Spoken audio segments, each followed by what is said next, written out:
Hello viewers, সবাই কেমন আছেন?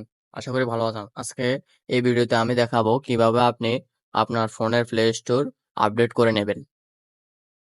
আমরা বিভিন্ন সময় বিভিন্ন অ্যাপস আপডেট করে থাকি, কিন্তু আপনি যদি প্লে স্টোর কখনো আপডেট করে না থাকেন তাহলে ভিডিওটি না টেনে সম্পূর্ণ দেখতে থাকুন। আপনি যদি আপনার প্লে স্টোরটা আপডেট করে নেন তাহলে স্টোরে যতগুলো অ্যাপস আপলোড করা হবে সবগুলো আপনি হোম পেজে পেয়ে যাবেন, অথবা সার্চ বারে গিয়ে সার্চ করলে সবার আগে নিউ আপডেট অ্যাপসগুলা পেয়ে যাবেন। তো ভিডিওটি না টেনে সম্পূর্ণ দেখতে থাকুন।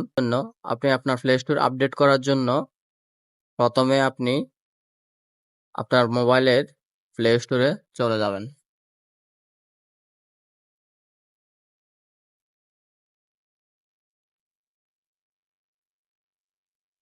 প্লে স্টোরে আসার পর আপনি দেখতে পাবেন ডান কর্নারে প্রোফাইল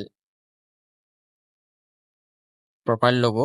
প্রোফাইল লোগোটা দেখার পর আপনি এখান থেকে চলে আসবেন সেটিংসে। সেটিংসে আসার পর স্ক্রল করে একটু নিচে আসবেন। নিচে আসার পর দেখতে পাবেন অ্যাবাউটে আসার পর অ্যাবাউট থেকে নিচে দেখতে পাবেন প্লে স্টোর ভার্সন, এই এই লেখাটা দেখতে পাবেন। এই লেখা দেখার পর আপনি এখান থেকে আপডেট প্লে স্টোর লেখা লেখা থাকবে, এখানে আপনি আপডেট প্লে স্টোরে ক্লিক করে প্লে স্টোরটা আপডেট করে নিতে পারবেন। আপনি যদি আমার চ্যানেলে নতুন হয়ে থাকেন সাবস্ক্রাইব করবেন। ধন্যবাদ।